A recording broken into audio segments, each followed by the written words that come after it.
The Iron Giant, 1999 Hollywood animated film, tells story of the extraordinary friendship between a 9-year-old American boy and giant robot from outer space during Cold War.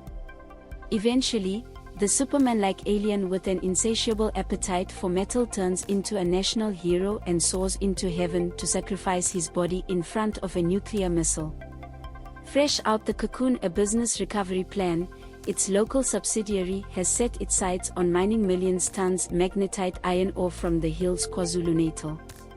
If Jindal Johannesburg-based BEE partner Thabang Khomo get approval from the Mineral Resources and Energy Department, 200 to 300 families will be evicted from their rural homes to open a new opencast iron ore mine in the nearby towns of Melmoth Eshowe. Jindal Africa dreams big. If the company expands its operations to the entire 21,000 hectares of prospecting land, several thousand more will have to be displaced. To put this figure in perspective, it's roughly the same size as Table Mountain National Park, or about 3 times larger than the Ndumo Game Reserve. According to Jindal environmental consultant Nathi Ncube, the first iron ore pit will be 4 kilometers long, 1 kilometer wide and approximately 300 m deep. Jindal has yet to reveal how much water will be needed for the mine, but SLR environmental consultant Matthew Hemming admitted at a public meeting last year, a large mine like this will need a lot of water to operate. One option, the Goedertrouw Dam. And take it from Mhlathuze River, but Jindal already knows that there isn't much water in these springs, so another option being explored involves building a pipeline from the Tugela River to mine. According to Jindal advisors, the new mining venture has a lot to offer locally and nationally. The Jindal Melmoth iron ore project will potentially be one of the largest foreign direct investment projects in South Africa in recent years, with an estimated direct and indirect capital cost of around 15 billion.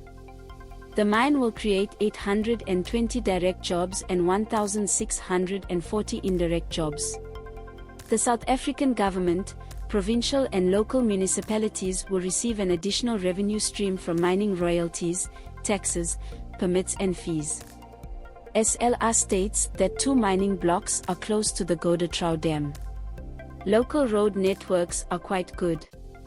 The area is also close Eskom power lines and there is a rail line transport iron ore concentrate Richards Bay Port, where Jindal will export ore the Middle East and India. But who will bear the costs?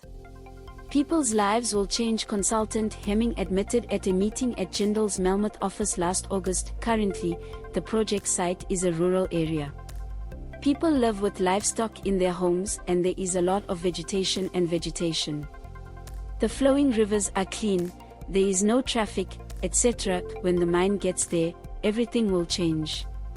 The life of the locals and what they knew will be gone.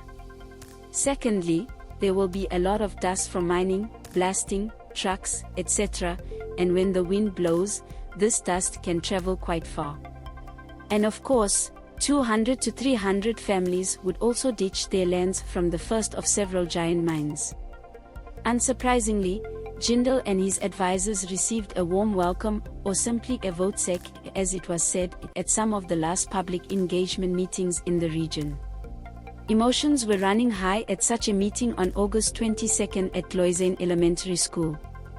It's so high that most of the estimated 100 residents didn't bother to provide SLR consultants with their contact information or register attendance as A, B, C, D, E, F, etc. signed as. Dloyezane, meanwhile, is right in the middle of the first proposed mine and will cease to exist in its current form. According to the minutes of the meeting, Anonymous 1, what exactly are you here for? Anonymous 2-inch asked, is your presentation finished? You won't be able to keep us here, at the meeting. I hope this is the last time we see you at this place. Anonymous 3, we don't want the mine here. Anonymous 4, the king himself may come back and we still won't need this mine. Then they left the meeting. At Daily Maverick Activists take diamond mining company to court to avoid lunar view fate for sensitive West Coast. In addition to concerns about evacuation from their land, other stakeholders have significant concerns about mine and massive pencil-drawn tailing sludge dump along banks of Mhlathuze River, several kilometers down main Goedertrouw Dam wall. Clinton Gray, a citrus farmer president of Nkwalini Water Utilization Association, fears that effects of mine and slurry dump will be far wider, have major consequences for region's scarce water resources. Water Lifeline Gray told Daily Maverick that Goedertrouw Dam, built 1980, is the lifeblood for thousands of residents in area, irrigation farmers, communal farmers, and several major industries Richards Bay and Impangeni. We are concerned about both the future quantity and quality of this water if the mine opens. The consequences of any spill or groundwater contamination will be devastating.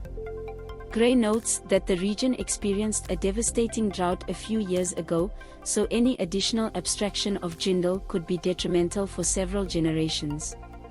While farmers are concerned that new mine tailings landfill could lead to further declines in sustainable supplies, polluted water and dust pose more of a threat to citrus farmers, who depend on uncontaminated crops, especially while meeting the stringent requirements of exports. Sunday.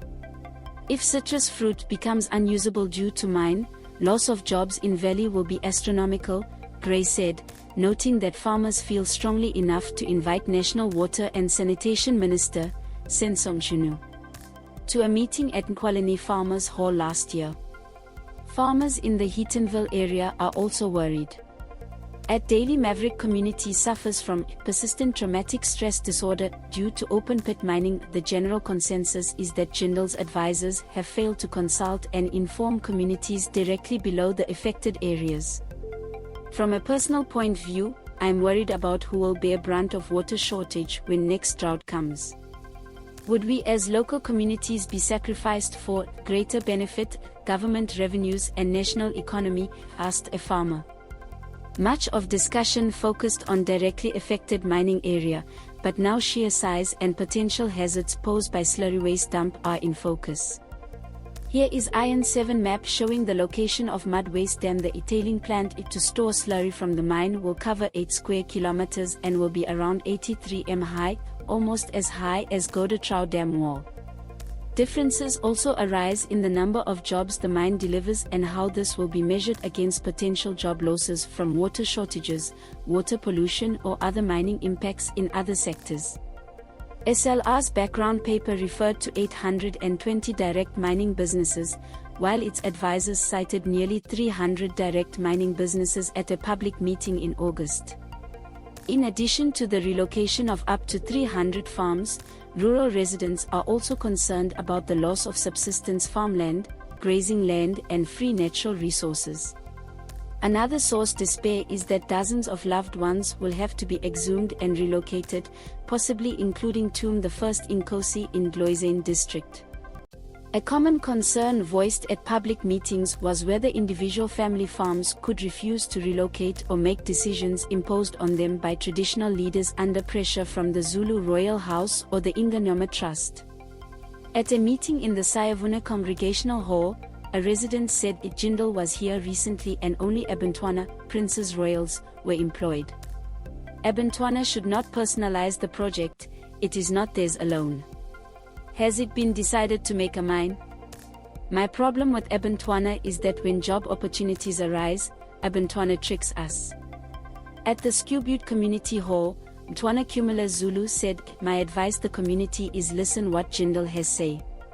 I'm not saying the community should accept the mine, but we should consider what they are saying because in other areas people have been forcibly evicted from their homes before and left without getting anything.